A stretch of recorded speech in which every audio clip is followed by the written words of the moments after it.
Como ya lo mencionó, gracias por la presentación, Ubaldo. Voy a hablarles un poco sobre ciencia de datos y algunas aplicaciones. El objetivo de esta charla es un poco desmitificar qué es esto de ciencia de datos, si es que ya existían áreas, digamos, con algún tipo de traslape y cómo hay cohesión entre ellas. Entonces, espero que no sea demasiado monótona para los que son expertos en ciencia de datos. De hecho, me da gusto ver tantas caras conocidas. Ernesto, hola. Gortares, hola. Herrera está por acá, ¿no? ¿No vino? Ok, y a todos los que no conozco, un saludo y qué bueno que están con nosotros. Por favor, no se duerman porque están grabando y si no, ya no me van a invitar a dar charlas. Ok, empecemos entonces con ciencia de datos. Y empiezo con este slide y quiero que traten de identificar algunas palabras que estén relacionadas cuando ustedes escuchan ciencia de datos. ¿Qué es lo primero que se les viene a la mente? Tómense unos segundos. Algunos podrán decir, ok, minería de datos, yo pienso que tiene relación. Analítica, ingeniería, big data, sin duda, visualización. Y esto lo primero que hice fue escribir data science ahí en Google. Y la primera de las primeras imágenes que me salió, yo dije, eso es lo que dice Google, vamos a introducir con ella. Y más adelante lo vamos a retomar si realmente son estas palabras las que tienen mayor relación con ciencia de datos. El contenido entonces de la presentación es una breve introducción al área, la perspectiva de la industria para aquellos que están indecisos sobre en qué se quieren enfocar, a lo mejor les gustan más bases de datos, les gustan más cuestiones de machine learning, les gusta más desarrollo web, sin duda, y que sepan sobre esta perspectiva, qué les puede dar a nivel industria y a nivel ciencia. Entonces tenemos esas dos perspectivas. Y por último, algunas aplicaciones limitadas solamente a lo que hago yo, porque pues, es de lo que puedo hablar, ¿no? Y hay unos videos, ojalá tengamos tiempo de llegar a ellos. Iniciemos entonces con un poco de contexto. Seguramente han escuchado los términos inteligencia artificial, machine learning, deep learning, data science. ¿Dónde termina uno? ¿Dónde empieza otro? Y esta es de las imágenes que me parece se pueden acercar un poco más hacia distinguir dónde se encuentra ciencia de datos respecto a las otras áreas. Cuando ustedes buscan, por ejemplo, deep learning, ¿qué es deep learning? Pues es, digamos, una instancia del machine learning que requiere quizá una gran cantidad de datos, requiere procesadores muy potentes o GPUs para poder hacer tu procesamiento, pero no deja de ser machine learning. Y machine learning, a su vez, está dentro de inteligencia artificial. A veces cuando damos charlas de divulgación, si nosotros le ponemos inteligencia artificial, tiene más impacto, ¿no? Pero quizá les hablamos de deep learning y solo es como el gancho, porque se oye más bonito, pero es parte de. Y ciencia de datos tiene que ver con inteligencia artificial, sí, una parte, pero no lo es todo. Necesitas otras áreas como matemáticas, como estadística, cuestiones de programación, visualización. Entonces, sí tiene que ver con machine learning y deep learning, pero no lo es todo. Se requieren otras áreas de estudio. De hecho, me gusta que aquí en los vecinos de la UABC ya tienen una carrera sobre ciencia de datos. Eso es algo bueno. El término ciencia, bueno, para los que siempre han dicho ciencias computacionales es una ciencia de datos es una ciencia, ¿de dónde viene? Bueno, la ciencia implica conocimiento adquirido a través de un estudio sistemático. Es decir, si contiene estos términos, entonces sí se le podría catalogar como ciencia. En una definición, entonces, la ciencia de datos es un trabajo sistemático que construye y organiza el conocimiento en forma de explicaciones y predicciones. Suena muy elegante, pero se puede entender de muchas formas.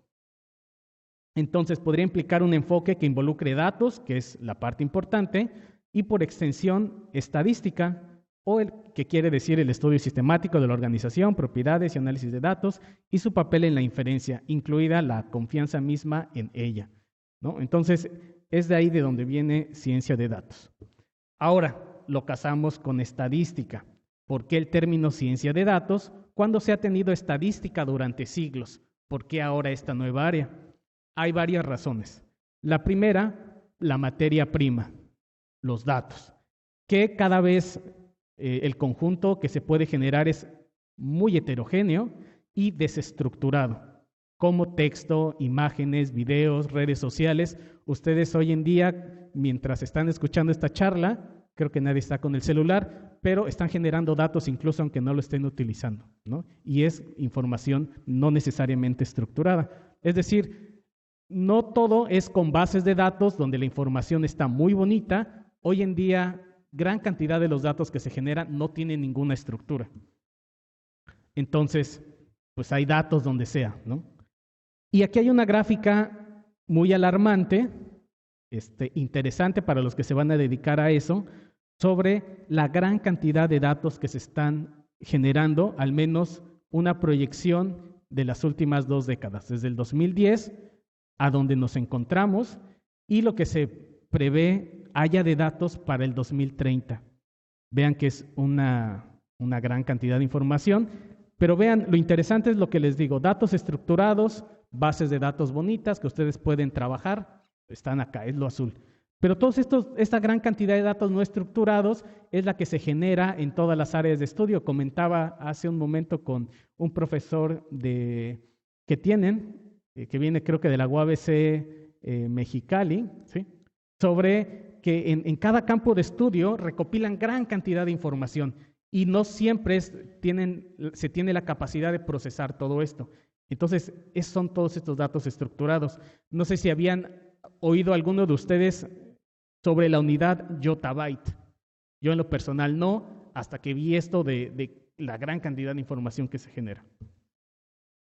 ¿Por qué también es importante la ciencia de datos? En segundo lugar, por la proliferación de lenguajes diseñados para que las máquinas interpreten los datos automáticamente. En otras palabras, las computadoras están haciendo cada vez más el trabajo de fondo. Si preguntan a sus profesores en qué programaban hace 30 años, les van a decir cosas como Prolog, cosas como Fortran. Hace no mucho dimos un taller de IA y los profesores veteranos nos decían, somos el Team Fortran, ¿no? Y nosotros, ¿qué es eso de Fortran? Lo más antiguo que conocemos a lo mejor es el lenguaje C y ya se nos hace muy lejos, ¿no? Entonces, hoy en día, todo lo que ustedes saben programar con Python, con R o lo que sea que les enseñen, eso ya es lenguajes muy potentes para procesar esta gran cantidad de información. Un poco sobre todo esto, les decía, lo que hay que saber, matemáticas, probabilidad, estadística. Quiero centrarme entonces en todo lo que requiere un científico de datos saber. No solamente Python, sino realmente muchas de sus librerías para manejar esta gran cantidad de información, como Pandas o NumPy. Levanten la mano, ¿quién sabe manejar estas librerías? ¿Ok? Quien no y se quiera meter a esto de analizar ciencia de datos, los invito a echarse un tutorial sobre NumPy o Pandas, es muy importante. Tercero, el hardware de última generación que permite procesar grandes cantidades de información. Es decir, también hace 20 años, hace mucho tiempo se propusieron muchos algoritmos que no se podían probar en ese momento porque no había capacidad de cómputo y se están, digamos, redescubriendo en esta última ola del Deep Learning porque ahora sí se pueden aplicar sobre los famosos GPUs, ¿no? Que nosotros los utilizamos normalmente para jugar videojuegos, pues resulta que también han servido para propósito científico. Un poco sobre qué es lo que hacen o permiten estos GPUs, ni siquiera es la tarjeta de video más reciente, es una 3050. Vean, el número de factores de aprendizaje que pueden tener en número de ciclos comparado con un CPU tradicional, pues es bárbaro, ¿no? Y pues muchas de las tareas que se tienen en el área para procesar conjuntos de datos, como estas que tenemos acá, y sus redes, por supuesto, requieren gran cantidad de iteraciones y de procesamiento, pues, de instrucciones. Y entonces, pues, mientras tengas mayor capacidad para procesar, pues va a ser mejor y vas a poder tener una mejor precisión. Y por último, la toma de decisiones. Cada vez es más común que la computadora pues, pueda hacerlo sin nuestra ayuda. Aunque eso trae un montón de problemas, como cuestiones de ética, de derecho. Los autos autónomos, capturan gran cantidad de información para saber si van a seguir avanzando, si van a aumentar velocidad, si van a girar a la izquierda o a la derecha. Pero ¿qué pasa si falla y atropella a alguien? ¿De quién es la culpa? ¿No? ¿Del programador? ¿De quién lo compró? Entonces, ahí también vienen problemas éticos porque están tomando decisiones, ¿no? Ok, y al respecto, entonces, ¿dónde entra esta parte de la toma de decisiones? ¿Qué es lo que lo permite? Pues realmente el poder representar el conocimiento y poder extraer información relevante a partir de algoritmos de Machine Learning, de inteligencia artificial en general, para que dentro de todo este proceso de ciencia de datos, que requiere la recolección hasta el modelado y la toma de decisiones, es un componente muy importante. Ahora, de su importancia. Está creciendo rápidamente, muchos consideran la ciencia de datos como la profesión del futuro, así como la informática tuvo su boom en los 70s, ahora pues estamos siendo testigos de que en muchos centros de investigación, en muchas universidades, surgen programas ahora de ciencia de datos y ya todos nos tenemos que subir a la ola, porque si no nos quedamos un poco fuera, ¿no? Y el boom del Big Data y el análisis predictivo pues es muy importante. Ya sean si los datos son pequeños o grandes, pues son esenciales para las personas, las organizaciones. Ok, esto es un poco, entonces, la evolución. Tiene que ver mucho con redes neuronales, tiene que ver con cuestiones de estadística que fueron saliendo. Aquí, Scikit-learn, yo creo que muchos de ustedes tuvieron una materia en la cual lo vieron, pues surgió ya hace algunos años, también fue muy importante, y pues han habido algunas cuestiones para tratar de dar una taxonomía, una definición, aunque todavía no hay mucho acuerdo, ¿no? Pero ha habido muchos eventos en la historia que han permitido que la ciencia de datos sea lo que es hoy. ¿Para qué se utiliza? Vamos a ver 4 cuestiones para análisis descriptivo. Y en la primera tarea, lo que se busca es examinar los datos para obtener información sobre lo que ha ocurrido u ocurre en el entorno de datos. Se caracteriza principalmente por visualizaciones como gráficos, tablas, relaciones, tendencias, entre otras interpretaciones. Aquí es donde entra principalmente la estadística. No necesitan ser expertos en Machine Learning para realizar análisis descriptivo. Con que sean buenos en estadística, con eso ya. Y con R, por cierto.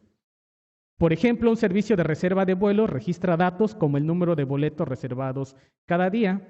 Entonces, el análisis descriptivo revelará los picos y las caídas de las reservas, así como los meses de alto rendimiento del servicio, y con eso ya se pueden tomar decisiones. ¿Ok? El de diagnóstico es un análisis detallado de los datos para entender por qué ha ocurrido algo. Se caracteriza por utilizar técnicas de minería de datos mediante operaciones y transformaciones para descubrir algunos patrones. Regresando al ejemplo, el del servicio de vuelos podría analizar detalladamente un mes con rendimiento alto para entender mejor el pico de reservas, vacaciones, si hay puente, y esto puede revelar que muchos clientes visitan una determinada ciudad para asistir a un evento deportivo mensual, el mundial, por supuesto, que ojalá lleguemos al 5º partido, pero bueno. Y también tiene que ver con predicciones. Yo he visto muchas predicciones que dicen que México no va a ganar ningún partido. Guarden este tuit.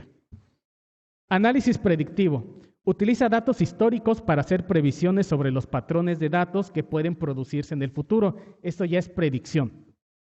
Se caracteriza por usar técnicas de Machine Learning. Por ejemplo, con nuestro ejemplo, podría predecir los patrones de reserva de vuelos del año siguiente al inicio de cada año. Imagínense que esta información la tiene Volaris, entonces va a hacer lo posible para ganarle el mercado a Viva Aerobús y Aeroméxico. No me patrocina ninguna de ellos. Los algoritmos examinan datos anteriores para predecir picos de reservas posteriores. Al anticiparse a las futuras necesidades de viaje de los clientes, la empresa podría hacer publicidad anticipada, lo que muchos llaman el famoso algoritmo que les manda comerciales cada que llegan a una página, ¿no? Y por último, el análisis prescriptivo no solo predice lo que es probable que ocurra, sino que sugiere una respuesta óptima para ese resultado. Analiza las implicaciones de las diferentes alternativas y recomienda el mejor curso de acción mediante el procesamiento de eventos complejos. Digamos, esto sería como el santo grial. Por ejemplo, podría examinar las campañas de marketing históricas de la agencia de esta compañía de vuelos para maximizar la ventaja del próximo pico de reservas. Proyecta los resultados de las reservas de diferentes niveles de gasto en los canales y estas previsiones dan a la empresa una mayor confianza en sus decisiones. Esto sería lo que más importa. El ciclo de vida, entonces, para poder lograr esto, viene desde entender el problema. Imagínense que hay un equipo de científicos de datos en una empresa. Pues bueno, primero hay que entender qué es lo que se quiere hacer. Incluso esto se parece mucho a los ciclos de ingeniería de software que ustedes bien conocen, ¿no? Es un poco entender el problema, la adquisición de datos, la preparación de los datos, el análisis exploratorio. Esto les digo es principalmente cuestión de estadística. Si esos datos hay que extraerle patrones o características, aquí ya viene algo que se llama Feature Engineering, que va de la mano con Machine Learning, modelado de datos, y la visualización y la interpretación. Esto podría ser un ciclo de vida tradicional. Este es otro ciclo de vida que encontré en el cual no es tan secuencial, más bien es un tanto iterativo, en el cual entre etapas puedes regresar, ¿no? Prepara los datos y si te hacen falta, pues recolectas más. O puedes de alguna forma iterar hacia los modelos, entre otras. De estos van a encontrar muchas imágenes. Y recuerden, no hay un consenso en ciencia de datos, todo está un poco disperso. Ahora, desde la perspectiva de negocios, ¿por qué es importante que algunos de ustedes se puedan dedicar a esto? Bueno, con grandes cantidades de datos, las empresas en casi todas las industrias y en todas las áreas, incluso las áreas de conocimiento científicas, se enfocan en explotar los datos para obtener una ventaja competitiva. El volumen y la variedad de datos han superado la capacidad del análisis manual, pues ya no es como que hay datos y está ahí hay una persona realmente revisando qué hay, ¿no? Eso ya no se puede hacer. Bueno, la ciencia de datos pues va a permitir poder extraer información relevante de estos datos. Entre las aplicaciones comerciales más amplias está el marketing dirigido, publicidad en línea, recomendaciones para la venta cruzada. Te permite también gestionar las relaciones con los clientes para analizar su comportamiento, gestionar el desgaste y maximizar el valor esperado. Respecto a la industria financiera, lo utiliza para calificación crediticia automática, para detectar fraudes, para gestionar la fuerza laboral, entre otras. Pues esto de el marketing dirigido, pues se va a tus preferencias y ahí te lo manda. Eso vivimos con esto día a día. Esto de la venta cruzada, pues no es otra cosa de que si vas y compras un producto tipo Amazon, te dice, y otros clientes suelen llevarse lo que quieres comprar y esta otra cosa, ¿no? Y algunas veces te enganchan y sí nos convencen. Bueno, lo más sencillo de entender es cuando te ofrecen el combo y te dicen, por 5 pesos más, lléveselo grande, ¿no? Y sí funciona, es lo triste. Para detectar fraudes también es muy importante. ¿Cómo se logra? Implica mucho más que solo algoritmos de minería de datos. Los que trabajan en esto deben ver problemas comerciales desde la perspectiva de datos, un pensamiento analítico y la estadística es importante. Los métodos y metodologías de visualización son muy importantes. Se tienen que utilizar cuestiones de intuición, creatividad, un poco de conocimiento. Y creo que ya. Ok.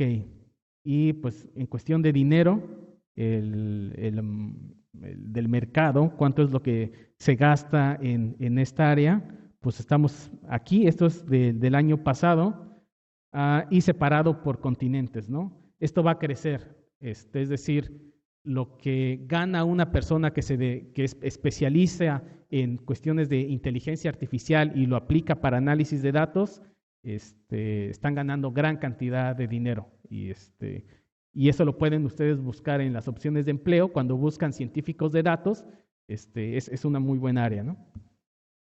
Ahora, la ciencia de datos desde la perspectiva científica es cómo lo vemos desde este lado de la academia y qué es lo que hacemos.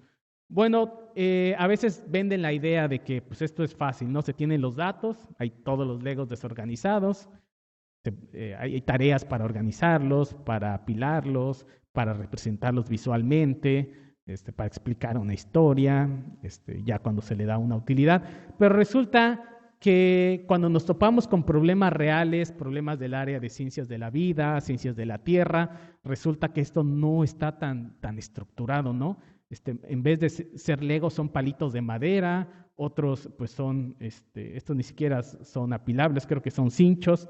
Es decir, se requiere muchísimo más esfuerzo que algoritmos o tradicionales, pipelines que ya encuentran, ¿no? O sea, no es tan sencillo hacer esto. Y pues a lo que nosotros nos dedicamos principalmente dentro del departamento es a esta parte del Machine Learning, el cómo entender los datos, proponer nuevos algoritmos para que todo este proceso que se realiza allá afuera se pueda realizar, ¿no? Entonces, principalmente los científicos de datos utilizan algoritmos que ya existen, frameworks que ya existen, pero alguien los implementó. De hecho, si ustedes se ponen a ver la documentación, por ejemplo, alguien quiere usar vecinos más cercanos, ¿no? Y en la misma documentación te dicen, esta implementación está basada en tal paper, tal paper, tal paper. Pues esos papers son los que hacemos de este lado, ¿no? Entonces, nosotros nos dedicamos principalmente a la parte de Machine Learning e inteligencia artificial. Hice una búsqueda también de ciencia de datos sobre estas publicaciones de las que se basan todos estos frameworks y encontré que al 2021, no saqué lo del 2022 porque todavía quedan 2 meses y para que no haya por ahí un salto medio raro, cómo ha evolucionado este término de ciencia de datos. Scopus es un buscador de literatura científica que estoy seguro que algunos de ustedes conocen. Entonces, desde el 1983, vean, ciencia de datos, pues no pegaba. Casi nadie lo topaba, todo era como estadística, machine learning, pero por ahí del 2013, vean, la gran cantidad de papers que ha surgido hasta el 2022. De hecho, aquí fue la época de la pandemia, ¿no? Y aún así siguió creciendo. Publicaciones por área, casi todas han sido áreas afines como ciencias de la computación, ingeniería, ciencia de decisión, vean matemáticas, ciencias sociales, medicina, todo eso son principalmente aplicaciones. Y también me tomé la tarea de hacerlo por país. ¿Qué tanto contribuye México a esto de la ciencia de datos desde el punto de vista científico? El primer lugar, no es de extrañarse, Estados Unidos, y pues tienen muchos programas, se esperaba, China. Esto es un poco engañoso, yo siempre lo he dicho. Hay muchos estudiantes de posgrado que vienen de China y de India a Estados Unidos, ¿no? O sea, realmente no es gente nativa de Estados Unidos toda la que hace esta ciencia, ¿no? Reino Unido, Alemania, Italia, Canadá, Francia, Australia, España. Y había otros, no sé, 20 países aquí abajo. Y puse a México para que vean respecto a estos monstruos. Todavía estamos a la par de Ucrania, Noruega, Malasia, Singapur. Con ellos nos codeamos, ¿no? Y después dije, voy a bajar todos estos papers, todos estos de acá. Hice una tarea de ciencia de datos, estos 14,000, y dije, voy a extraer los términos que realmente tienen que ver con lo que se publica. ¿Y qué creen? Pues data está ahí, está análisis. Vean, esta no estaba tan clara en el otro nube de palabras, learning, machine learning, pues tiene que ver, investigación, redes, información, clasificación, sistemas, de Big Data, se parece, tiene que ver con con ciencias, analítica, approaches, aplicaciones, ¿no? Esto es lo que realmente vemos hoy en día. Y respecto a todos estos modelos que se implementan de Machine Learning, hay subcategorías, ¿no? No los mismos algoritmos te resuelven todas las tareas. Hay tareas de clasificación, hay tareas de clustering, hay tareas de regresión, reducción de dimensionalidad y muchos de estos otras subtareas, pues hay muchísimas más. Y esto es un panorama de lo que te da algún framework como scikit-learn, que ya tiene algoritmos implementados y que ustedes podrían ya utilizar para hacer algo de esto de ciencia de datos. Y ahora alguna de las aplicaciones, déjenme ver cómo andamos de tiempo. Media hora, ¿no? ¿Casi? Todavía tenemos unos 10 minutos. Bueno, aplicaciones de la ciencia de datos, algunos ejemplos. Ya habíamos visto algunos que tienen que ver con la industria, detección de anomalías, reconocimiento de patrones, modelos predictivos, de recomendaciones, análisis de sentimientos. Está muy padre, tiene que ver con procesamiento del lenguaje natural. Imagínense que a través de lo que uno publica, por ejemplo, en Twitter o en Facebook, haya una máquina que te pueda decir tal persona está deprimida, ¿no? Ha habido muchos casos en los cuales los sujetos que llegan a cometer actos delictivos publicaban cosas, ¿no? Y nadie se dio cuenta de eso. Imagínense que existiera un algoritmo que pudiera hacerlo. Eso tiene que ver con esto. Agentes conversacionales como el que presentó el doctor Jesús Favela, sin duda tienen que ver con ciencia de datos, tienen muchos datos y se van adaptando al usuario. Por ejemplo, esto de la Alexa, ustedes saben que cuando la compran, la calibran y más o menos ajusta a su voz. Pero resulta que ese modelo se va reentrenando día a día para que cada vez te reconozca mejor. Hay a veces falla, ¿no? Tengo un niño que le dice Alexa y no sé qué instrucción le daba y decía, Hussein, tú ya tienes una cuenta. Ay, como que le falla a veces, y eso que era una voz de niño, a menos que tenga voz de niño, pero sí, la idea es que se va reentrenando, ¿no? Hay una gran cantidad de datos, ya lo habíamos dicho, lo que se produce día a día, cuestiones de industria, de la casa, a través del celular, sin duda. En el hogar, pues hay mucha información que se va recolectando, cada día hay más dispositivos inteligentes y la idea es qué nosotros podemos hacer con estos datos. Una cuestión importante es que para generar datos se requiere una gran capacidad de cómputo para poder procesarlos. Por ejemplo, video es yo creo que de las tareas más complicadas. Pero ya hoy en día existen algunas aplicaciones, incluso en tiempo real, que te permiten poder realizar este cómputo y lo hacen muy bien. Por ejemplo, este que tenemos acá, que en tiempo real ya te detecta la mirada. ¿Se acuerdan que comentaba el doctor Jesús sobre el robot que iniciaba la interacción una vez que sabía que la persona le estaba poniendo atención? Suena medio tétrico. Pensábamos en un escenario así como de poner un robot en el lavabo del baño y si la persona no se lavaba las manos o si no pasaba por ahí le dijera, voltear y le dijera, oye, lávate las manos, ¿no? Suena medio creepy, pero imagínense que con este tipo de aproximaciones ya se puede detectar si alguien te está poniendo atención o no, ¿no? Es decir, con el seguimiento de los ojos. Incluso antes los algoritmos fallaban si una persona utilizaba lentes. Hoy en día son bastante robustos y lo hacen en tiempo real, ¿no? El entrenamiento es el que lleva más tiempo, pero ya la fase de prueba lo hace bastante bien. De hecho, no sé qué más reconoce.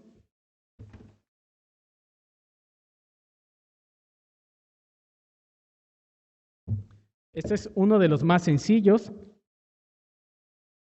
Ahora yo lo que quiero que vayan pensando es qué tipo de aplicaciones se podrían hacer si pueden procesar esta gran cantidad de información. Ahora les voy a mostrar algunas que hemos realizado aquí. Esta en particular te hace el seguimiento de la mano, vean, lo hace bastante preciso. ¿No? Ok. Esta es otra de ellas. Puede reconocer sin duda, segmentar la cara. De hecho, creo que con varias caras lo puede hacer. Déjenme ver si tengo alguna otra cara aquí a la mano. Y es bastante precisa.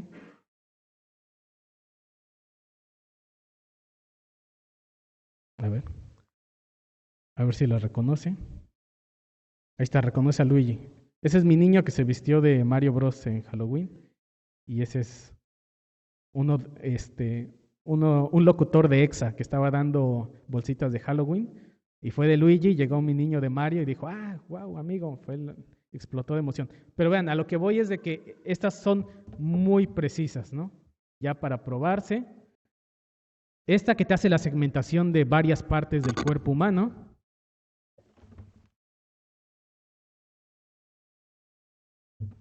¿Ok? Y estas ya están listas para que se utilicen y son avances que se han hecho en el campo de ciencias computacionales y que imagínense que tienen un sistema de seguridad con cámaras. Entonces, ¿qué tipo de aplicaciones se podrían hacer aquí? Esto está bastante interesante. Todavía estamos en tiempo, ¿no?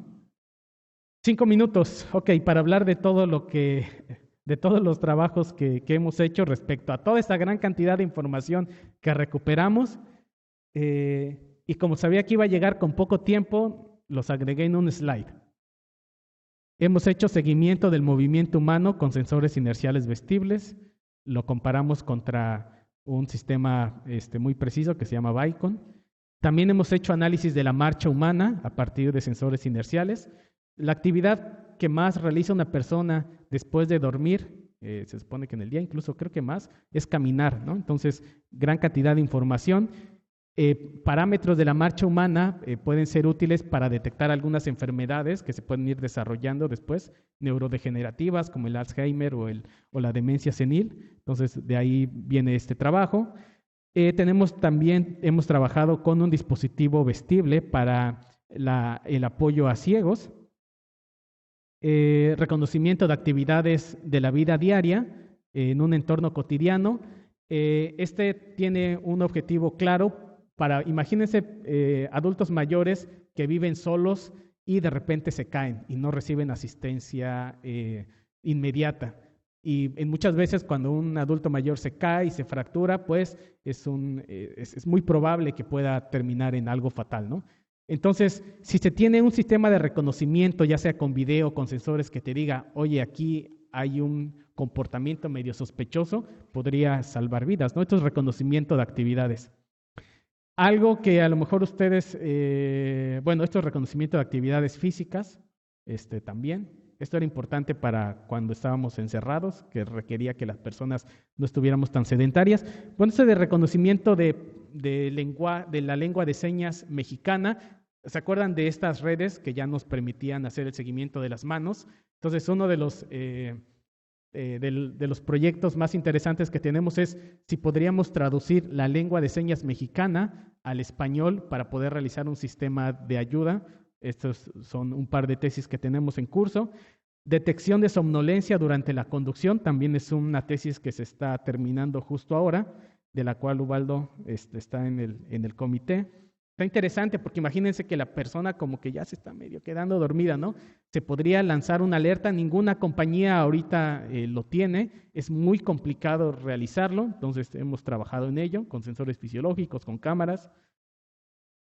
Otro es reconocimiento de emociones a partir de la marcha humana. Aquí un escenario en el cual, pues imagínense que tenemos cámaras en un campus universitario o en una escuela y queremos ver si hay alguna persona que a lo mejor sufre depresión a partir de cómo va caminando o de ansiedad, ¿no? O a lo mejor están todos felices, también podría ser algo impactante, ¿no?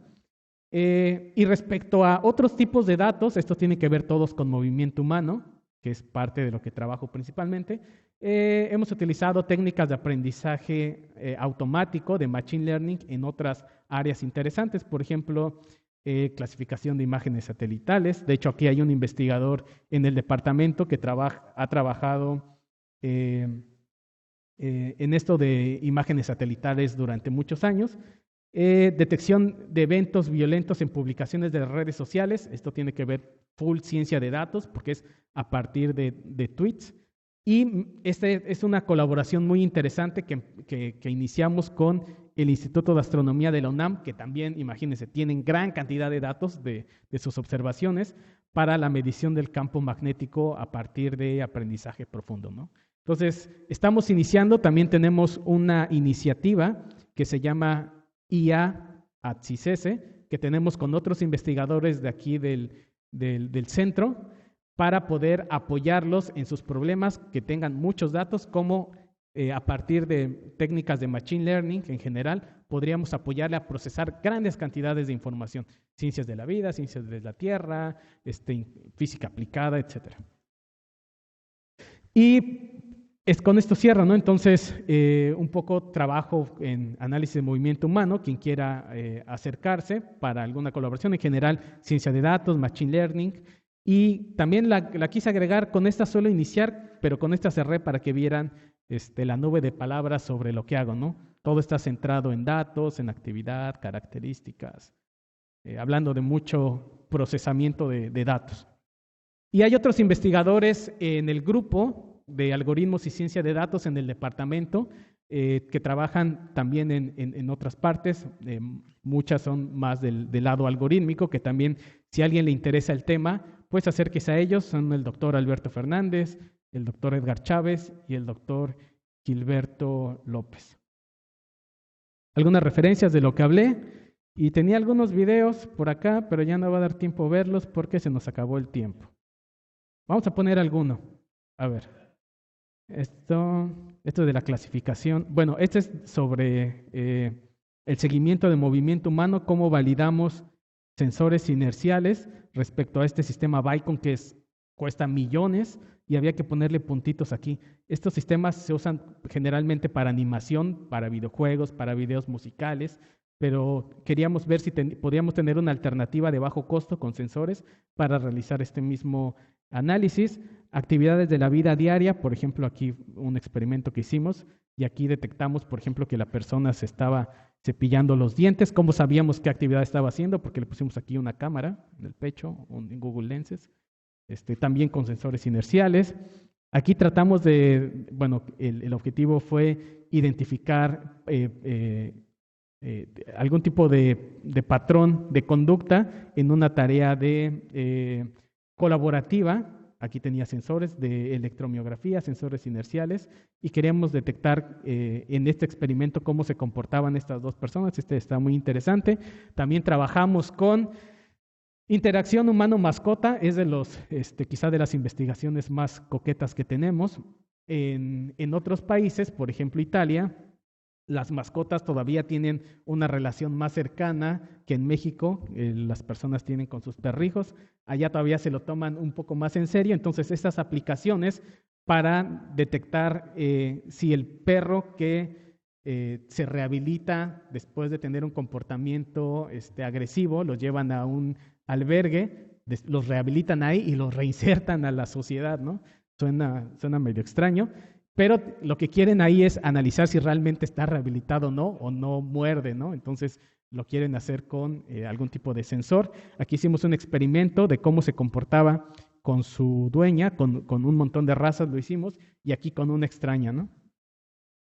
Esto es de detección de emociones a partir de la marcha humana. Se hace este seguimiento, como el que les había dicho. Déjenme ver si podemos avanzar. Creo que ya no tenemos más tiempo. Bueno, si a alguien le interesa alguno de estos temas o quiere platicar sobre alguna cuestión que les parezca interesante, puede ahí escanear el código, ahí los va a direccionar directamente a mi página. También creo que es algo que tenemos en el departamento, cultivamos mucho la creatividad de los estudiantes. Hay estudiantes que llegan al posgrado y dicen, pues yo tengo esta idea, se acerca a los investigadores sobre si se podía realizar un proyecto al respecto, ¿no? Entonces, todos los investigadores, al menos del departamento, es algo que nos caracteriza es que siempre que tocan la puerta estamos dispuestos a escuchar a los estudiantes y lo pueden corroborar con nuestros estudiantes de que tengo esta inquietud de este tema y pues se intercambian ideas y muchos de estos proyectos llegan a un buen puerto. Ok, entonces muchas gracias. Gracias, José. Ok, ¿alguna pregunta por ahí? No sé. ¿Nadie? ¿Hay premio para el que... ¿Sí hay premio? ¿No? Pues ya les dieron las camisetas, entonces ya. Okay. Aquí hay una pregunta. Ya todos fueron ganadores. Allá, Ernesto. Ok, quería preguntar más sobre la parte de ciencia de datos. ¿Cómo sirve la intuición sobre los algoritmos de clasificación o de regresión o de reducción de dimensionalidad? ¿Cómo podemos escoger, porque hay porque hay muchísimos algoritmos, ¿no?, para hacer estas tareas? ¿Cómo nos puede servir la intuición sobre el dominio de la aplicación para escoger uno de estos algoritmos. Eso es algo que me llama la atención porque luego en áreas particulares, como a lo mejor procesamiento de imagen, se ve cierto tipo o tendencia a cierto tipo de máquinas de aprendizaje como redes neuronales o KNN y cosas de ese estilo. Entonces quería saber cómo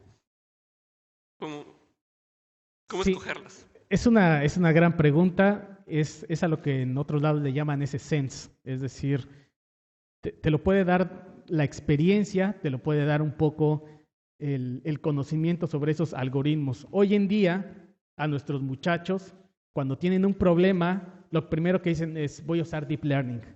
Y pues sí, es Deep Learning porque pues es el estado del arte, pero ¿tienes muchos datos? No, no tienes muchos datos. Entonces es como tratar de matar una mosca con un cañón, ¿no? Entonces un poco esa intuición también te la va dando el conocimiento que vas teniendo del área. A lo mejor con un KNN, un poco entender los datos, pero incluso el KNN tiene algunas restricciones, ¿no? Que hay que ir conociendo. Entonces, lo que normalmente hacemos es un poco reducir el espectro de qué es lo que se puede utilizar y aplica todos los algoritmos, es lo que normalmente hacemos. Agarra un baseline, a lo mejor Naibase, árboles de decisión, un support vector machines y un KNN. Y vamos trabajando sobre la marcha cuando esa intuición todavía no está muy bien afinada. Cuando sabemos que esto se va a resolver quizá con un transformer, que es lo que hoy es el estado del arte, a lo mejor en procesamiento del lenguaje natural, pues vas de una a eso y esa es la intuición a veces de quien te está dirigiendo. Y los que pues quizá no tienen esta dirección, pues es irse empapando un poco en el área. Es decir, problemas similares, cómo es que se han resuelto. Y para eso sirve también la revisión de la literatura. Y la intuición a veces va un poco de la experiencia que uno va ganando. Bien, Premio para Ernesto y premio para acá, ¿no? Aquí al centro. ¿Pasas con Ubaldo, Ernesto? ¿Te va a dar un premio? Sí, la última pregunta. A ver. Ya solo tiene 2 premios. Hola, hola. Buenas tardes. Hola. ¿Ya es tardes ya? Sí, tardes ya. No sé si me tengo que parar o desde aquí sentado estoy bien. Creo que mi compañero se quedó sentado, así que desde aquí le veo. Okay. Pero mi pregunta es, yo alcancé a leer ahí dentro de su presentación que las bases de datos regulares ya no van a poder almacenar pues la gran cantidad de datos que se manejan en el mundo actualmente, ¿no? Y sé también, no tengo mucho conocimiento al respecto, pero sé que dentro del futuro, el futuro de la computación abarca la computación cuántica. Y una de los features que tiene la computación cuántica es la superioridad del procesamiento de datos que se tiene sobre la computación tradicional, ¿no? Con el manejo de bits y con el manejo de datos binarios. Entonces mi pregunta es, ¿cómo usted cree que se va a implementar o que va a manejar la computación cuántica o cómo se aprovecharía dentro de la ciencia de datos? Sí, sin duda es una opción que se va a adoptar como tantas que han salido. Hoy en día pues tenemos la oleada del Deep Learning que todavía no está tan claro si va para abajo, si se va a mantener. Van a venir otros enfoques como el que tú mencionas, incluso hay un investigador aquí en el área que ha trabajado un tanto en ese tema, que es el doctor Edgar Chávez, y que de alguna forma es un paradigma que va a servir de alguna forma. Son, digamos, approaches que van saliendo y que se tienen que ir probando en varios dominios. A lo mejor funciona muy bien para algunos cálculos matemáticos de nicho, y pues si va teniendo buenos resultados, quizás se va a ir expandiendo hacia otro tipo de dominios. Estamos hablando quizá a lo mejor de datos no estructurados, ¿no? A lo mejor también se puede aplicar para datos estructurados, a lo mejor para imágenes, para video, pero tiene que ir avanzando este approach. Si tienes incluso más dudas de cómo puede ir evolucionando, te invito a que te acerques a este investigador que ha trabajado precisamente con este enfoque. ¿Ok? Muy bien, pues le damos las gracias nuevamente al doctor Hussein.